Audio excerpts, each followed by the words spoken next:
welcome back to my channel. Hello, hi, my name is Angelica or Angie. If this is your first time here with us, welcome back to my channel. I'm so glad to have you guys here. As you guys can tell by the title, this is the second video in our Becoming a Medical Assistant series, and I'm super excited to do this with you guys. Like I said, we're going to be talking about the pros and cons of being a medical assistant, so let's just hop into today's video. So you guys don't forget to like, comment, and subscribe. So first, we're just gonna go over like what a medical assistant is and what they do. Again, I'm gonna leave some really great graphics here on the screen today. Hopefully I have better spacing in today's video. A medical assistant is an assistant to a provider. That could be an FNP, an NP, a doctor, this goes on, a PA. We work in so many different capacities, and truly the word assist is a lot of what your job is. You do a lot of assisting to ensure that your healthcare system is running efficiently. Day-to-day tasks can look like administrative work as well as back office clerical hands-on work, meaning your day-to-day task can be answering phones or drawing blood or doing AKGs or charting and calling insurance companies. I'm gonna leave on the screen here just a quick little, this is a little graph from, I can't remember, I'm probably gonna link it here. I'll pop the name on the screen of what company this is from, but since 2023, these are their stats for medical assistants.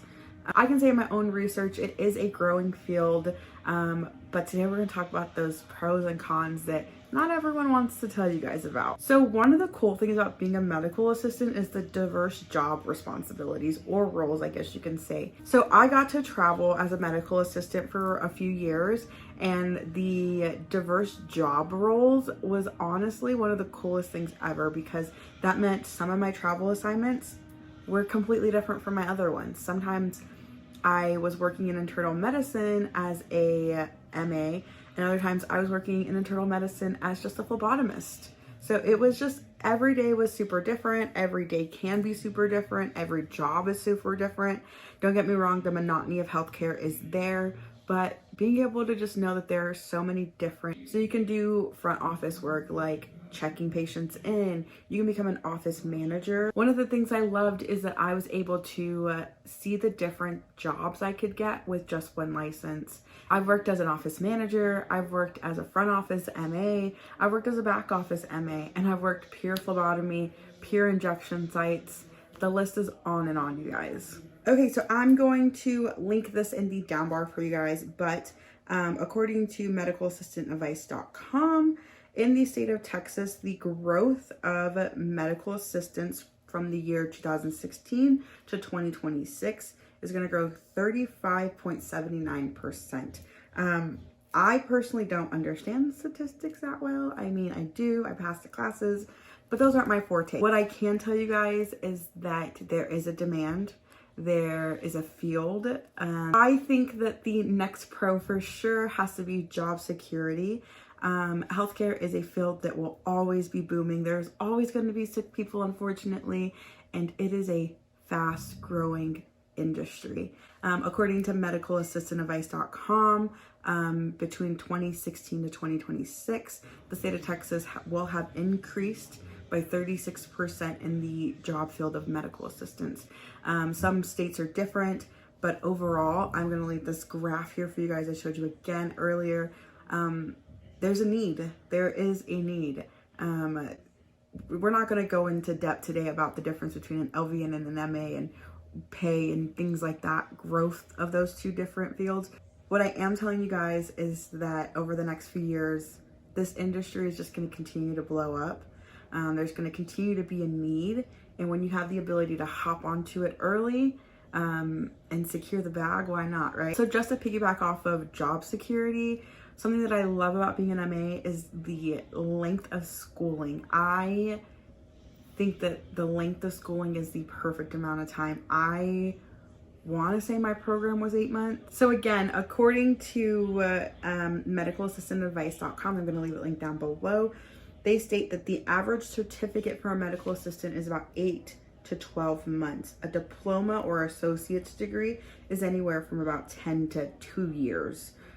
10 months to 2 years. So keep that in mind. There are probably even programs that give you a little bit less time I know there's a couple of online programs that offer things like in 24 weeks. Again, all I can speak on is to my experience and having done, I think I did an 8-month program at my school, and it was just financially the best decision I could make and afford at the time. And it meant getting into the job field faster, which is really what I wanted to do. I wanted to get something under my belt so I can transition to a different career. I was a hairdresser before, and 8 months meant I could be a medical assistant and be working in a hospital. Why not? Next pro has to be interacting with patients. I love patient care so much.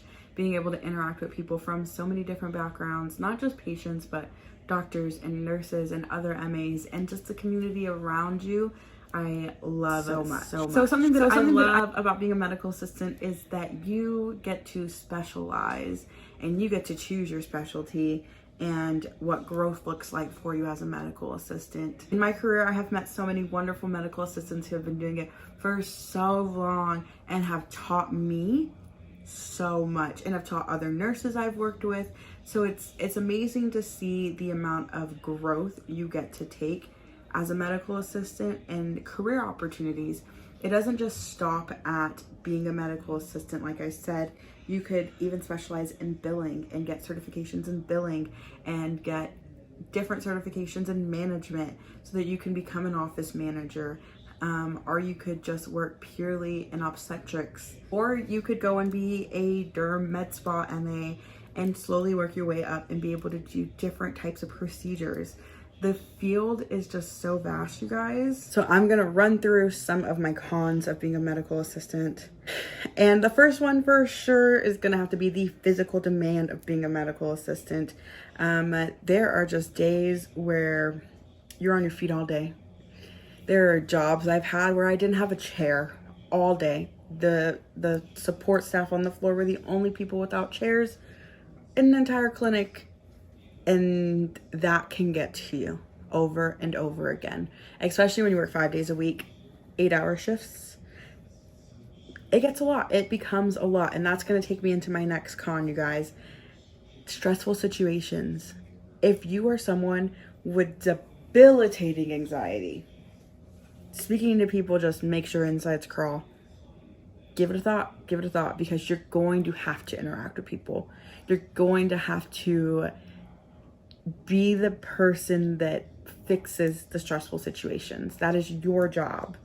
And not everyone wants to do that. And I get that 1000%. Okay, another con for sure is the low salary compared to other healthcare workers. In certain states, in certain hospital systems, in certain places, yes, the medical assistant pay is extremely low.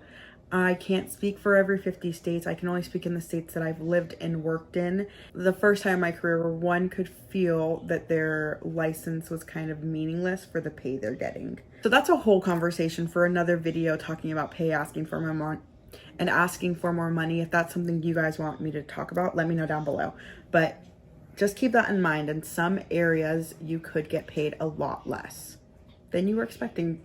But that's why doing your research is extremely important. I'm going to leave links down below so that you can check the salary of medical assistants in your state. Okay, so next, I think is probably one of the biggest cons, I think, for anybody, and it should be, is the exposure to illnesses and death. We don't talk about those a whole lot, especially in the very traumatic specialties. And honestly, any specialty can be traumatic if you want to think about it. But in those very heavy specialties, oncology, baby and mother, like, you just never know what you're going to see or who's going to die. And when you forge relationships with patients, that can be very hard, you guys. Okay, so my last con, my last con is going to be the repetitiveness of the job, as well as administrative burdens. I think that both administrative and repetitive tasks are inevitable in the job, but there are some tasks that you will have to do over and over and over again, like insurance verification, prior authorizations, calling pharmacies to refill medications, sometimes calling patients to tell them to come in and get seen.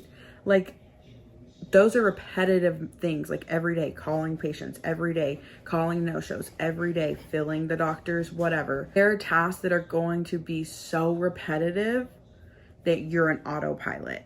But remember what our purpose is and what we're doing, right? But keep that in mind as you're doing your own research. Again, I'm going to try to leave a lot of things down below for you guys. All of these pros and cons are not just my opinions, but they also come from very reputable sources. When I started researching this topic, I wanted to see what MAs like myself were struggling with, what we were finding good in the community as well as bad in the community. So again, I will leave all of these things linked down below for you guys. Okay, you guys, so I feel like I just like ramble when I sit down and don't do traditional vlog style. I hope you guys enjoyed this video. In summary, being a medical assistant has so many pros and cons. I could have kept going. The list, you guys probably have some in the down bar. Give your pros and cons down below if you want to. But I think the most important takeaway from today's video is going to be research. Regardless if it's a medical assistant, a nurse, or a teacher, you want to do your research on how to become that, what you need to do, what position you need to put yourself in. So it's important to see if that career has the same career longevity as your goals are and your interests. So remember that, you guys. Research is so important. Hey, you guys, that is going to be it for today's video. If you found this helpful at all, hit that subscribe button, hit the bell notification so that you can get more content about day in the life of a medical assistant and healthcare worker. Until next time, guys.